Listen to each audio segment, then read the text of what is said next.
Before we start this, I just want to say that I've made a mistake in the last video where I said that Rudolph in the 1948 short had only one line of dialogue, when in reality he had two. Don't believe me? Here's proof.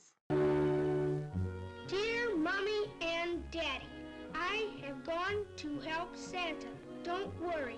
Rudolph, that's me. Merry Christmas to all, and to all a good night. Yeah, sorry for the misinformation, guys. I should have rewatched the short before jumping to conclusions. You, sir, are an idiot. Now, anyway, let's get this video started.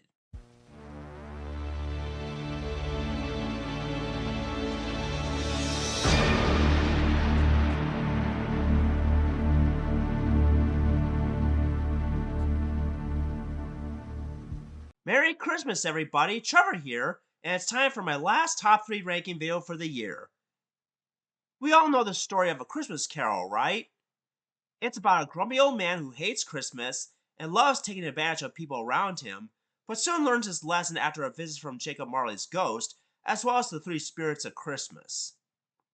And as a result, he became a much better man by the end by being kind to others, especially on Christmas.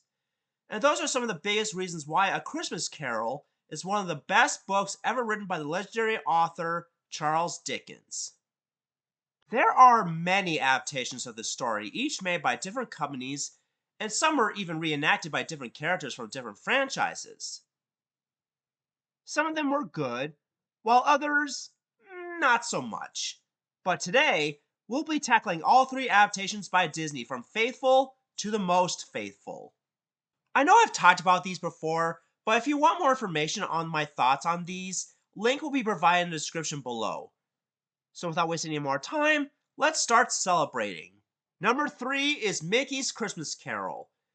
This is one of the very first Christmas Carol movies I've watched as a kid, and it's also the very first one adapted by the Walt Disney Company back in 1983.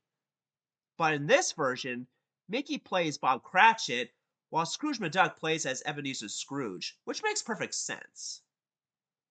We also get to see Donald Duck as Scrooge's nephew, Goofy as Jacob Marley, Jiminy Cricket as the Ghost of Christmas Past, Willie the Giant, who is perfect as the Ghost of Christmas Present, and finally, we have Pete as the Ghost of Christmas Future, or yet to come if you prefer that term.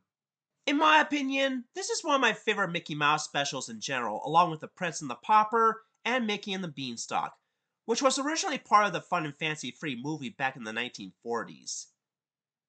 And the reason why I loved it is because I thought Alan Young was the best voice of Scrooge McDuck, even though David Tennant does a fine job too in the DuckTales reboot.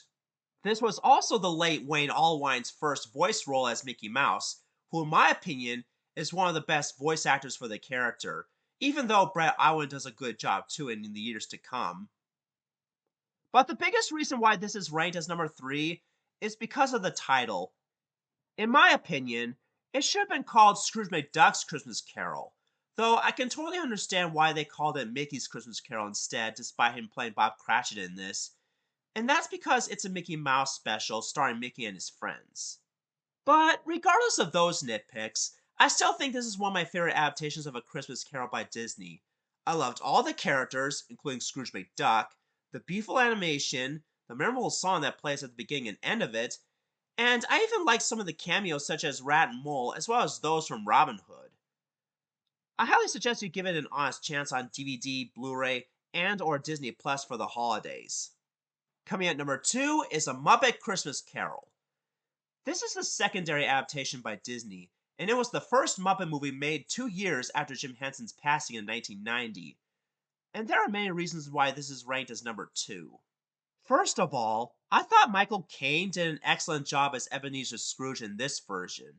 I also thought that the puppet casting choices were great. For example, Kermit as Bob Cratchit, Miss Piggy as Emily Cratchit, Robin the Frog as Tiny Tim, Statler and Waldorf as the Marley Brothers, and even Gonzo the Great as Charles Dickens, aka the narrator, while Rizzo the Rat plays as the co-narrator to provide comic relief.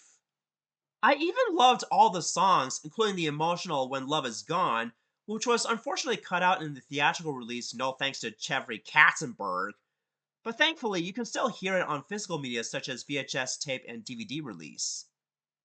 Another one of my favorite songs was the Scrooge song sung by the Muppets, which plays at the beginning of the film. So yeah, if you're a classic Muppet fan like me, then I highly suggest you give this one an honest watch because it's just that great. And I can guarantee that you and your family and friends will enjoy it for the holiday season. And the number one spot goes to the 2009 remake with Jim Carrey. I know this may sound controversial, but when it comes to adaptations that are more faithful to the original 1843 novel by Charles Dickens, this one deserves the number one spot. Let me explain why. Firstly, this was the second and last Christmas movie animated by Image Movers, the first one being The Polar Express, which was another one of my all-time favorite Christmas movies. Secondly, this version is also the third adaptation made by Disney, and it stars one of my all-time favorite comedians, Jim Carrey, as the main character Scrooge. Though he also plays a few other characters in this movie too, particularly the Three Spirits. And thirdly, this film also stars Gary Oldman as Jacob Marley's ghost, who you may also recognize him as Lord Shan from Kung Fu Panda 2, as well as Sir Ruber from Quest for Camelot, one of my guilty pleasures.